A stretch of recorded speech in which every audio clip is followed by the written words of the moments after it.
ತಾಲಿಬಾನಿಗಳು ಅಂತ ಹೇಳಿದ್ರು. ಆ ಒಂದು ವಿಷಯ ಹೇಳಿದಾಗ ನಾವು ಕೌತಾಳದಲ್ಲಿ ರುದ್ರಪ್ಪ ಅನ್ನೋರು ಪಾಮಲ್ಕಲ್ಲಲ್ಲಿ ಕರೆದು ನಾವು ಇರ್ಕಲ್ಲಿಗೆ ಹೋಗಿದ್ವಿ. ಅದನ್ನ ಏನ್ ಸುದ್ದಿ ಕೇಳ್ಬಿಡೋಣ ಅಂತೇಳಿ ಹೋದಾಗ ಅವ್ರೇನ್ ಹೇಳಿದ್ರು, ನಮ್ಮ ಎತ್ತುದೊಡ್ಡ ಶ್ರೀಗಳು ಅವ್ರಿಗೊಂದು ಮಾತಾಡ್ಲಿಕ್ಕೆ ಒಂದು ಚರ್ಚೆ ಮಾಡ್ಲಿಕ್ಕೆ ಒಂದು ತೋಟದಲ್ಲಿ ಅವಶ್ಯಕತೆ ಒಂದು ವ್ಯವಸ್ಥೆ ಮಾಡಿದ್ರು. ಅಲ್ಲೆಲ್ಲ ಮಾತಾಡಿದಾಗ ನಾನು ಅಂತೀನಿ ಅಂತ ಹೇಳಿದೆ. ಇನ್ನು ಮುಂದೆ ನಾವು ಅನ್ಬೇಕಾದ್ರೆ ನೀವು ಸ್ವಾಮಿ ನಂಬದ ಮರ್ತ ಅಂತ ಹೇಳಿದ್ವಿ. ನಾವು ನಮ್ಮ ಭಾಷೆಗಳನ್ನು ತೆಗೆದ್ರೆ ನೀನು ಮರೆಯದಿರೋದಿಲ್ಲ ಅಂತ ಹೇಳಿದ್ವಿ. ಆದ್ರೂ ಕೂಡ ಮತ್ತೆ ನಾಯಿ ಮತ್ತೆ ಬಗಳಿದೆ. ಈಗ ಆ ನಾಯಿಗೆ ಇನ್ನು ಮುಂದೆ ಕರ್ನಾಟಕ ಬಂದ ಚಪ್ಪಲಿ ಪೂಜೆ ಮಾಡ್ಬೇಕು. ನಾವು ಚಪ್ಪಲಿ ಹೊಡಿತೇವೆ ಅಂತ ಹೇಳೋದಲ್ಲ, ನಾವೇ ಚಪ್ಪಲಿ ತಗೊಂಡು ಹೋಗಿ ಕೂಡ ಇನ್ನೊಂದ್ಸಲ ನಾವು ಯಾವ್ದಕ್ಕೂ ಅಂಜೋರಲ್ಲ.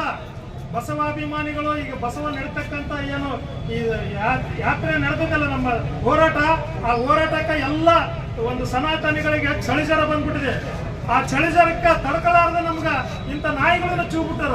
ಇದೆಲ್ಲ ಬಿಸ್ಕೆಟ್ ನಾಯಿ, ಇದು ರೊಕ್ಕ ಹಾಕ್ತಾರೆ, ಇದು ಬಂದು ಬಗಳ್ತಾರೆ. ಅಂತ ಬಗಳುವಂತ ನಾಯಿಗೆ ನಾವು ಯಾರು ಅಂಜೋದಿಲ್ಲ. ನಾವು ಎಲ್ಲ ಯುವಕರು ಏನೋ ಇದೀವಲ್ಲ, ಇವತ್ತು ಮುಂದ ಈಗ CM ಆದ್ರೂ ಕೂಡ ಅವನ್ನ ಈ ನಮ್ಮ ರಾಜ್ಯಕ್ಕೆ ಬ್ಯಾನ್ ಮಾಡ್ಬೇಕು. ಏನಂತಂದ್ರೆ ನಮ್ಮ ರಾಜ್ಯಕ್ಕೆ ಕಾಲಿಡುವಂತ ಗಡಿಪಾರು ಮಾಡ್ಬೇಕು ಅವ್ರನ್ನ. ಇಂಥ ಒಂದು ಮಾತುಗಳನ್ನು ಹೇಳ್ತಕ್ಕಂತ ಒಬ್ಬ ಸ್ವಾಮಿ ಆಗಕ್ಕೆ ನಾಲಾಯ್ಕೆ ಇದೆ ನಾವು. ಯಾಕಂದ್ರೆ ಒಬ್ಬ ಸ್ವಾಮಿಗಳು ಇವತ್ತು ಮಠಾಧೀಶರು ಇಡೀ ಒಂದು ತಿಂಗಳ ನಾವು ಕೂಡ ತಿರುಗಾಡಕ್ಕಾಗಿಲ್ಲ ಅಂತ ಇಳಿ ವಯಸ್ಸಿನಲ್ಲಿ ಹೋರಾಡಿದಂತ ಸ್ವಾಮಿಗಳು ಇವತ್ತು ಅಂತವ್ರ ಬಗ್ಗೆ ಮಾತಾಡ್ತಾನಂದ್ರೆ ಅವ್ರ ಪಾದ ಧೂಳಿಗೆ ಸಮ ಇಲ್ಲ. ಯಾಕಂದ್ರೆ ಈ ಸಿದ್ದೇಶ್ವರ ಮಠ ಅಂದ್ರೆ ನಮ್ಮ ಬಸವ ತತ್ವ ಮಠ.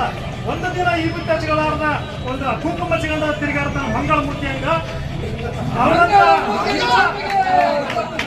ನಾವು ಹೇಳ್ತೀವಿ ನಿಜವಾಗಲೂ ಬಸವ ತತ್ವ ಲಿಂಗಾಯತ ಮಠಾಧೀಶ ಆಗಿದ್ರೆ ನಾಳೆಯಿಂದ ಈ ಬಿಟ್ಟು ಹಚ್ಕೊಳ್ಳಿ, ಆಗ ನಾವು ಒಪ್ಪಿಕೊಂತೀವಿ.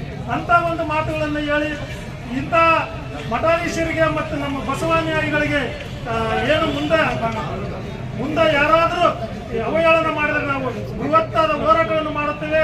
ಮುಂದೆ ಬಂದಾಗ ನಾವು ಯಾವುದೇ ಆಗಲಿ ನನಗೆ ಹೇಳಿದ್ವಿ ಅವತ್ತೇ ನಿಂದಿಸ್ಬಿಡೋಣ ಅಂತಂದಿವಿ. ನಾವು ಏನಾದ್ರು ಸುದ್ದಿ ಕೇಳ್ಬಿಡ ಮಂದಿ, ಆದ್ರೆ ನಮ್ಮ ಎತ್ತು ದೊಡ್ಡ ನಾಲ್ಕನವರ ಇದರಿಂದ ನಾವು ಸುಮ್ಮನೆ ಅದೀವಿ. ಮುಂದೆ ಮಾತ್ರ ಯಾವುದೇ ಕಾರಣಕ್ಕೂ ನಾವು ಸುಮ್ಮನಿರೋದಿಲ್ಲ ಅಂತ ಹೇಳ್ತಾ ನನ್ನ ಎರಡು ಮಾತುಗಳನ್ನು ಮುಗಿಸ್ತೇವೆ.